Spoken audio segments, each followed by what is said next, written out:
Howdy folks, glad you've made it this far into the course. So let's keep plugging away. We're almost halfway through, so let's see what we have next. You can see that we're starting to get into trig now. So we're going to start off with some of the basics, a lot of terminology in this first section.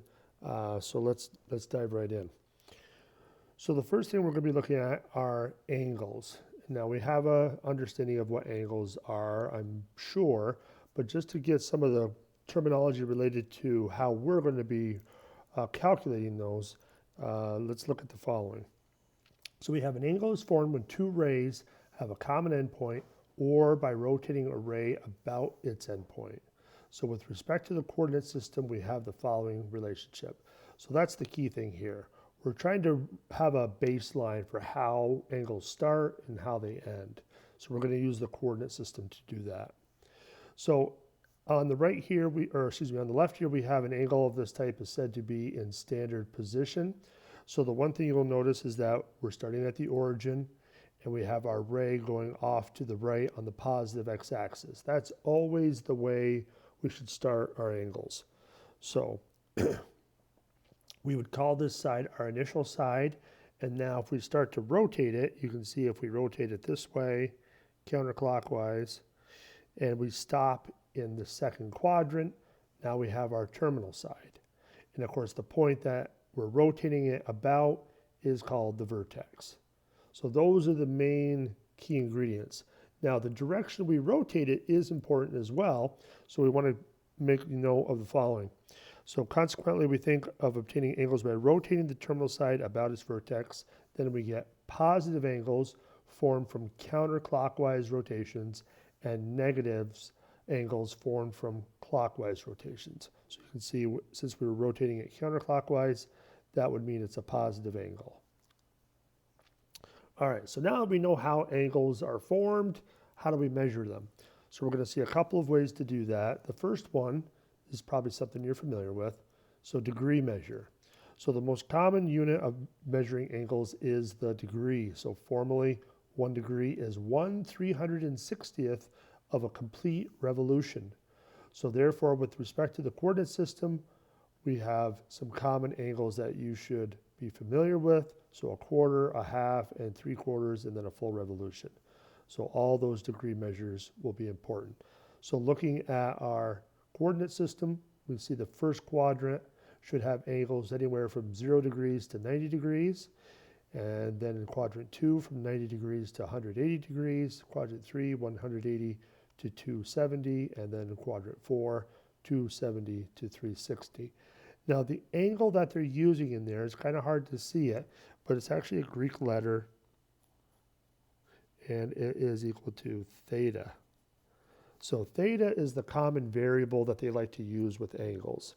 Not always, but in a lot of cases. They don't like to use letters, X's, and stuff like that. They like to use something completely different just to know that it's an angle.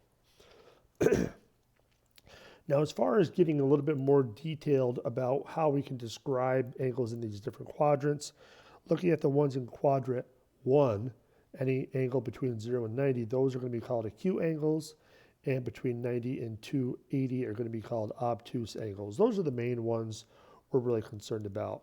The ones in quadrants 3 and 4, not so much. There's probably names for them, but I don't know them off the top of my head. So what else can we do with angles? Well, we can start combining them. And there's two major combinations that we like to focus on. So if the sum of the measures of two positive angles is 90 degrees, then the angles are complementary, and the angles are complements. So they complement each other. Boy, you look pretty good. Boy, you look pretty good. But so on. And if we have the sum of measures of two positive angles equaling 180 degrees, then those angles are supplementary, and the angles are called supplements. So no funny quips for that one. All right, so let's just get our feet wet with something that would seem fairly easy, but we got to make sure we understand some key relationships. So we're going to just do a little bit of converting from decimal degrees to degrees, minutes, seconds, and vice versa. So, and then we'll round as needed. So our first angle is 23 degrees 12 minutes, so that's what that single dash is, and 45 seconds. When there's two dashes, that's seconds. Now, how do we know what is what in this? Well, it is kind of similar to time. So we could say that 1 minute is equal to 60 seconds. So there's a relationship, and we can go a step further and say that 1 degree is equal to 60 minutes. So it's kind of like time in that regard. But now how do we use this to change this into all decimals? Well, should be 23 point something, but what is that something? Well, we have to kind of work our way from right to left in this case. So the first thing we want to do is start with this 45 seconds. So if we wanted to change that into the one step up from that, which would be minutes, we're going to have to divide by 60. So because that's part of a minute, and we just want to know what part of a minute it is. So we can quickly just divide it by 60, and we can see that that's going to give us 0.75. So we should have 0.75 minutes that we need to change this to. So we would rewrite this as 23 degrees, 12.75 minutes. And so now the last step is to do one more division by 60, except now we're dividing this whole thing, and that will change it into degrees. So if we take 12.75 and divide that by 60, and I'm going to use a calculator because I want to make sure I do it right. So 12.75 divided by 60 equals 0.2125. So that should be the decimal part when we tack it to the 23. So our final answer should be 23.2125 degrees. So very, very quick, but you have to know this relationship to get the ball rolling. So again, just dividing by 60 in each of those cases. So let me write this part out here just to make it look good. And so there's that problem. Now, how do we do this in the other direction? So if we have a decimal degree, how do we change it into minutes and seconds? Degrees, minutes, and seconds. Just the opposite. We had to divide by 60 in order to change them backwards. In this sense, we're going to have to multiply by 60 to change them forwards. So if we take 0.123 and times it by 60, well, let's see what we get. 0.123 times 60 equals 7.38. So 7.38.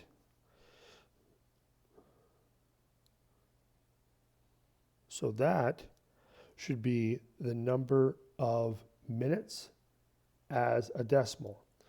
And so we could go and say that this should be 18 degrees, 7.38 minutes. All right, so that's step one. So now we got to go a step further and get rid of this decimal and change that into seconds. So we're going to take our 0.38 times that by 60. Let's see what we get. 0.38 times 60 equals 22.8. Now, as you can imagine, we're talking pretty small increments of an angle. So we already said that 1 degree is 1/360th of a whole revolution. So now we're talking pretty finely chopped up degrees. So in this case, we can round this to the nearest whole number. So we would want to round that to 23. So our final answer here should be 18 degrees, 7 minutes, and 23 seconds. So pretty nice and cut and dry. So multiply by 60 or divide by 60, depending on which direction you're transforming it. So, all right, well, let's stop with that video here, and we'll pick up more of this in the next one. See you soon.